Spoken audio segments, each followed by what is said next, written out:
네, 안녕하세요. 2025년 7월 8일입니다. 이해 쉬운 K주식 오늘의 특징주 소개 시작합니다.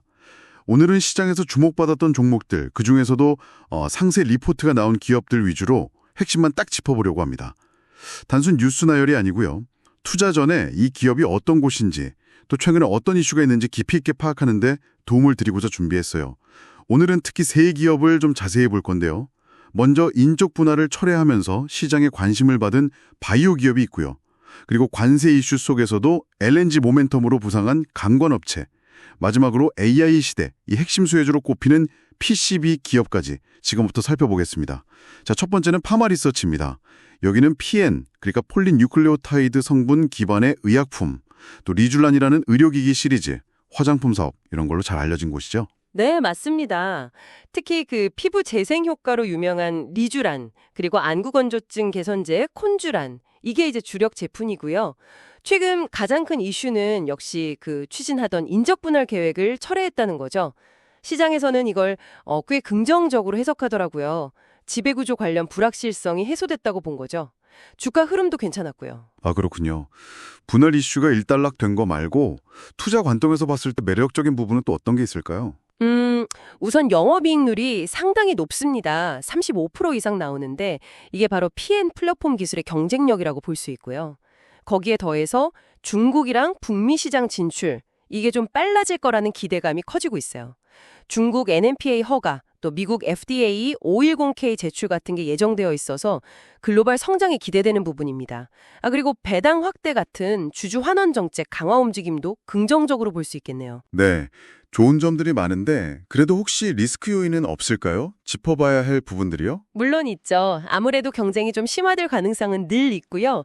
그리고 기대를 모으는 만큼 만약에 중국 NMPA나 미국 FDA 같은 해외 인허가 일정이 좀 지연된다면 실적 모멘텀이 약화될 수 있다는 점, 이건 좀 염두에 두셔야 합니다. 네, 잘 알겠습니다. 자, 그럼 여기서 잠시 저희가 드리는 정보에 대해 안내 말씀 드릴 게 있습니다. 네, 오늘 저희가 준비한 이 분석 내용은 2025년 7월 8일자 정보에 기반한 것이고요. 정보 전달을 목적으로 하고 있습니다. 간혹 오류가 있거나 검증되지 않은 내용이 포함될 수도 있다는 점 미리 말씀드리고요. 특정 종목 투자를 권유하는 것은 절대 아니라는 점도 분명히 밝힙니다. 모든 투자는 원금 손실 가능성이 있으니까요. 최종적인 판단과 책임은 항상 투자자 본인에게 있다는 점 꼭 기억해 주시기 바랍니다. 네. 자, 그럼 분위기를 바꿔서 두 번째 기업으로 가보겠습니다. 동양철관인데요. 가스관, 송효관 같은 배관용 강관, 그리고 해양 플랜트 등에 쓰이는 구조용 강관을 만드는 회사죠. 맞습니다. 특히 지름 3000mm급 대구경 강관 생산 능력이 국내에서 꽤 상위권이고요.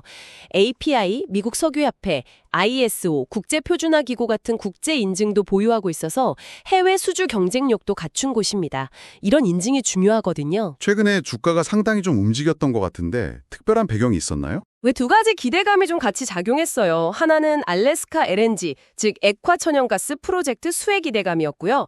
또 하나는 한미 간의 관세 협상이 좀 완화되지 않을까 하는 기대감이었습니다. 트럼프 행정부의 25% 관세 부과 소환 이슈가 있었지만 그래도 강관 쪽은 상대적으로 낮은 세율을 적용받을 거란 전망이 나오면서 불합실성이 좀 해소된 영향도 있었죠. 아, LNG 프로젝트랑 관세 이슈, 이게 핵심이었군요. 그럼 투자 매력 포인트랑 또 주의할 점은 어떻게 볼 수 있을까요? 긍정적인 건 역시 대규모 LNG 프로젝트 발주가 다시 시작되면 수혜를 볼 수 있다는 기대감이죠. 그리고 풍력 하부 구조물 같은 친환경 인프라 쪽 모멘텀도 생각해 볼 수 있고요. 2024년 4분기부터 실적이 좀 개선되는 조짐을 보인 것도 주목할 만합니다. PIR, 주가 수익 비율이 2.9배 수준으로 낮다는 분석도 있긴 한데 이건 뭐랄까 실적 개선이 꾸준히 이어지는지 좀 보면서 신중하게 판단해야 할 부분이고요.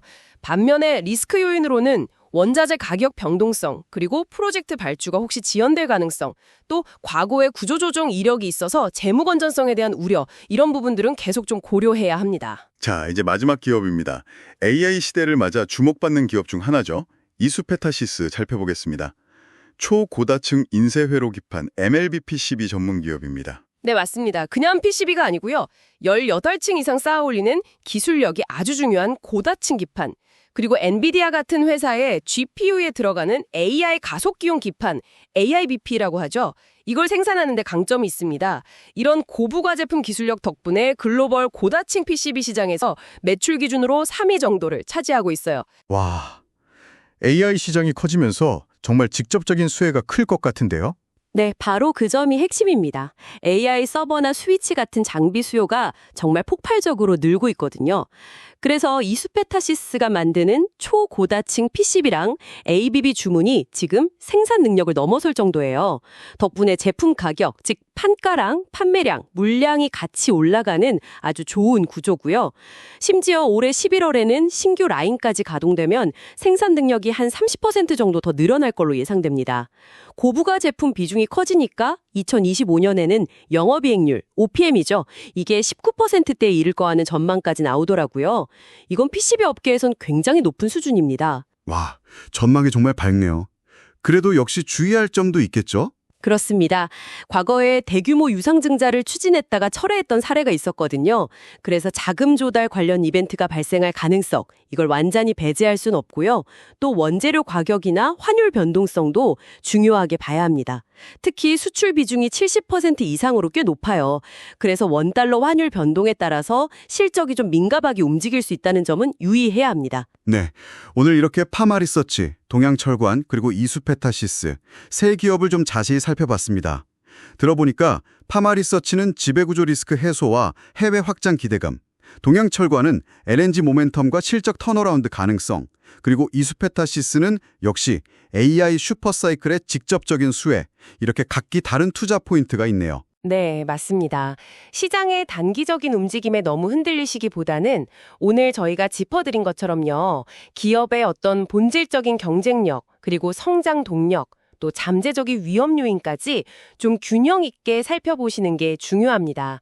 장점도 보시되 리스크 요인도 충분히 고려하시는 게 현명한 투자 판단에 도움이 될 거라고 생각합니다. 네, 오늘 저희가 준비한 내용은 여기까지입니다. 오늘 드린 정보가 여러분의 투자 결정에 조금이나마 도움이 되었길 바랍니다. 다음 시간에 더 유익한 정보로 찾아뵙겠습니다.